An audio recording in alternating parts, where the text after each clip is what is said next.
player. Let's go around the horn. Peter, take it to a single guy that you were looking forward to watching this weekend.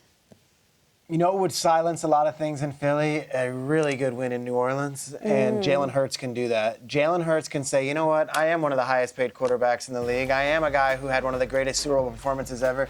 And he can go on the road and silence a lot of buzz in that town about the disappointing loss on Monday night to the Falcons by just saying, let's go into the undefeated New Orleans Saints home and go and beat them. And oh, by the way, we might be back here in a couple months. And this is what the Eagles can do. They can shut everyone up and they can get everybody involved if they need to, and they could just go out and win. Sometimes that's the easiest thing to do, to just make people quiet.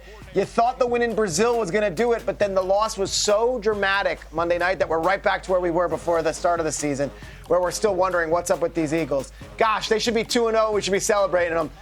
Get to 2-1 and we're back on board. I think Jalen Hurts has to have a huge day today or on Sunday when he takes place against the Saints.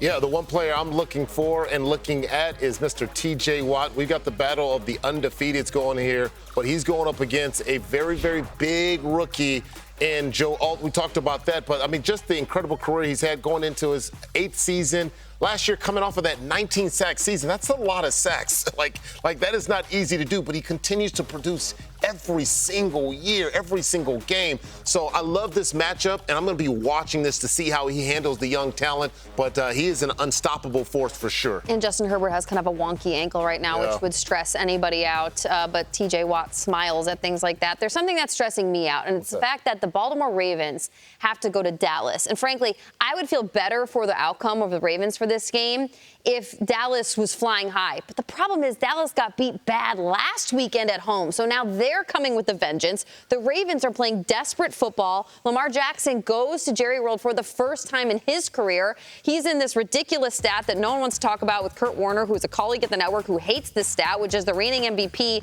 who started 0-for in the season after he wins the award. Lamar Jackson, if he's 0-3 to start this season and the Ravens look wonky in that division, I'm looking at Lamar to come into Dallas for the first time ever, put on a show, because frankly, you have to more than the Cowboys have to this weekend, Kyle.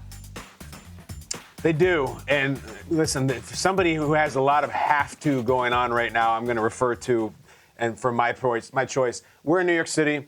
After last night, it's, let's pop the champagne. We got Rodgers. Let's make the Empire State Building green. Toast of the town. And meanwhile, the Giants. Daniel Jones. Let's go. The Giants are at the Browns. He's going to be facing the Browns defense. Myles Garrett et al. Is this go time? Meaning, like, Daniel Jones needs to play for his position, for his job, for his future, for everything. If they lose this game and Daniel Jones doesn't play well, I think the Giants are looking to the bench. I think they're looking at Drew Lock. I think they're looking at Tommy DeVito, and I think that they should.